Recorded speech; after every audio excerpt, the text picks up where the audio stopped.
Hello, people. So, this is going to be the very first podcast episode of my YouTube channel.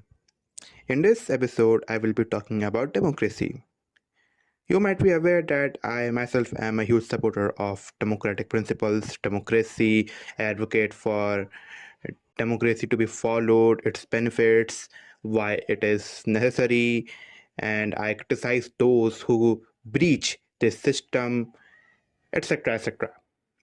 But in this podcast episode, I am going to criticize democracy. Now, you may ask why I am criticizing democracy when I myself support it.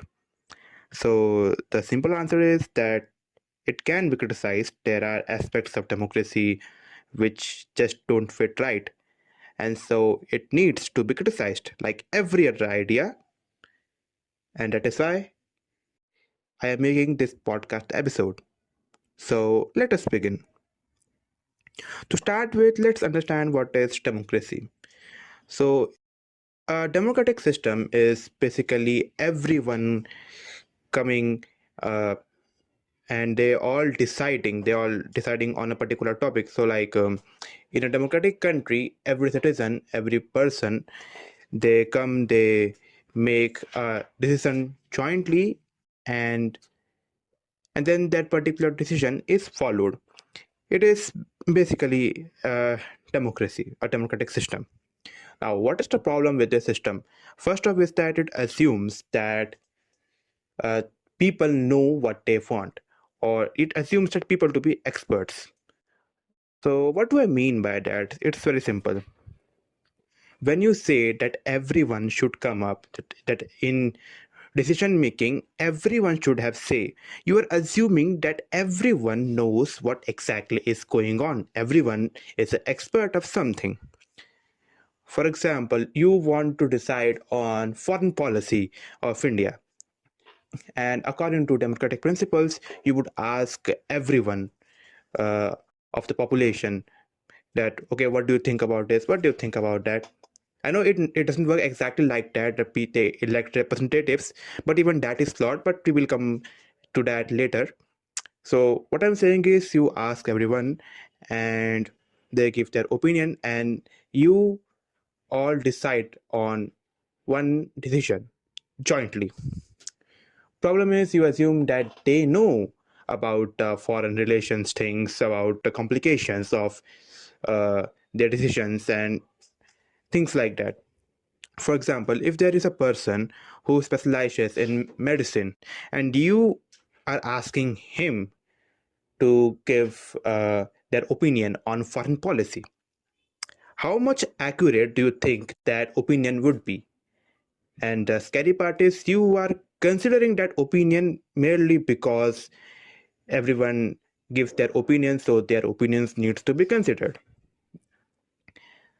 Now let's come to the modern practical part of democracy, how it is followed. So in a political setting, what you do is the people elect their representatives, and then those representatives go to the parliament. Then some of them form a cabinet. They get assigned ministries, and then they make decisions about lots of things. So in this way, everyone, the people are involved in decision making because they have voted for those representatives to make decisions uh, in place of them. Now, how do these individuals get elected is itself a problematic thing, because if you see at the political rallies, at the election campaigns, especially in country like India, where people just vote according to their vote bank identity. For example, if there is an individual who is from a particular caste, he would ask support from his castemen, and his castemen, being his vote bank, they will always support him. As like there are followers of every political party, so these followers always vote for these party candidates no matter what. And why do they do that? Because they are blind supporters. So the problem is exactly this. people are electing their leaders not based on policies, not based on what they think is right or wrong. It is based on their blind support. It is based on the identity of that leader. So, when electing your leader, your representative, you expect the people to consider all the things like his background, what he's saying, his vision, etc., etc. But that is not happening. That does not happen. That does not happen anywhere at all.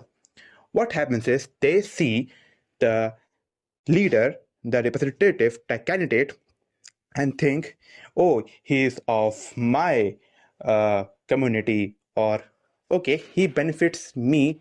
Doesn't matter if because of him benefiting me, someone else suffers, like let's say uh, like a Hindutavadi or like an Islamic fundamentalist or like a racist person, they benefit the racist people, Hindutavadis, Islamic fundamentalists, but they are harmful to the other people, but they will not care. The people will not care. They will be like that, okay, he supports my ideology, my belief, so I will elect him. So the problem is that wrong leaders get elected into the power. And then when these people get elected, they make wrong policies, which then affects everyone in the population, even the intellectual ones who have voted according to their intellect by seeing the policies, the vision. So one thing is this. Another thing is that democracy actually does not deliver what it promises oftentimes. For example, the leader promises that I will do this, that, this, that. The government makes a lot of promises. But if we look at it, how many of these promises are actually delivered? People are deceived every time.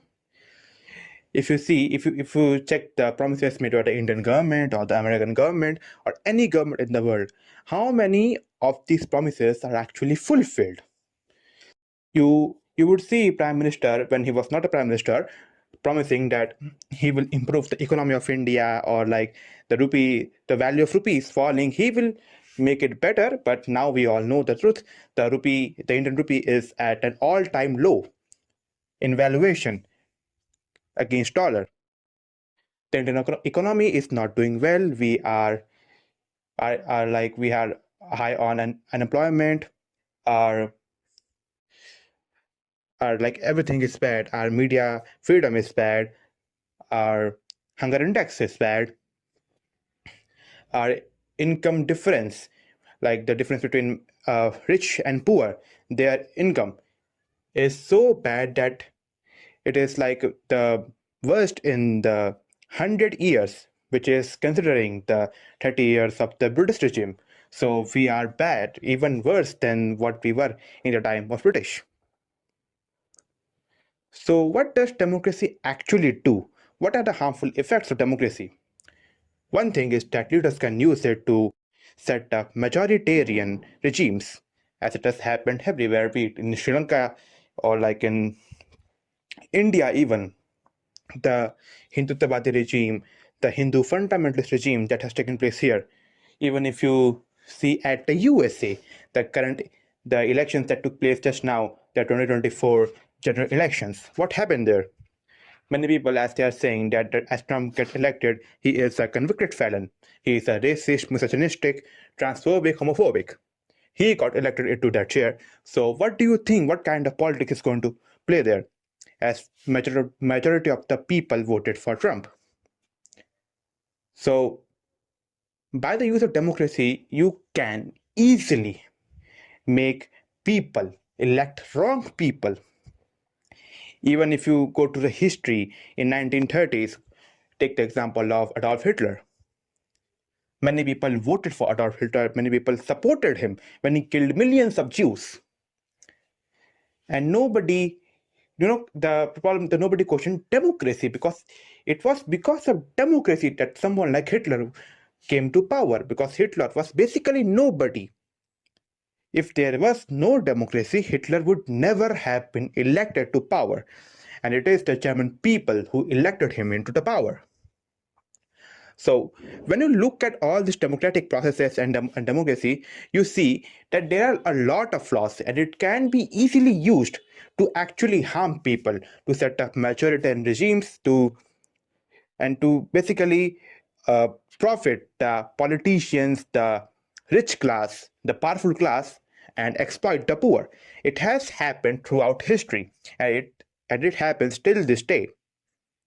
So when you look at all these democratic processes, democracy, and their systems, you need to think that if you are defending democracy, how are you going to make sure that the people for whose rights you are fighting, that they deserve to vote, they deserve to know, how will you verify that these people will make right choices, their votes will go to the right people, and how will you make sure that right people will come up? So that is a very big challenge, and it has yet to be solved, to be honest.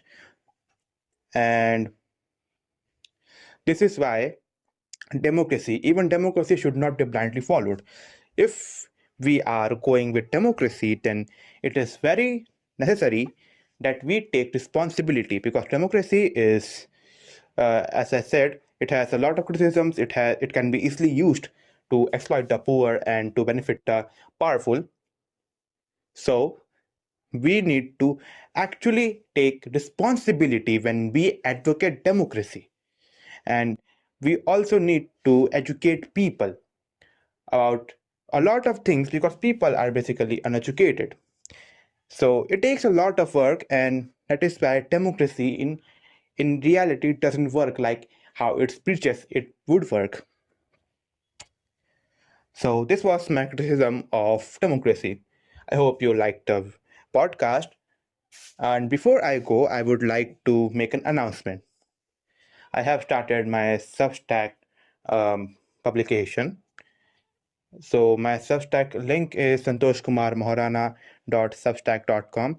In that, I have so far written three essays.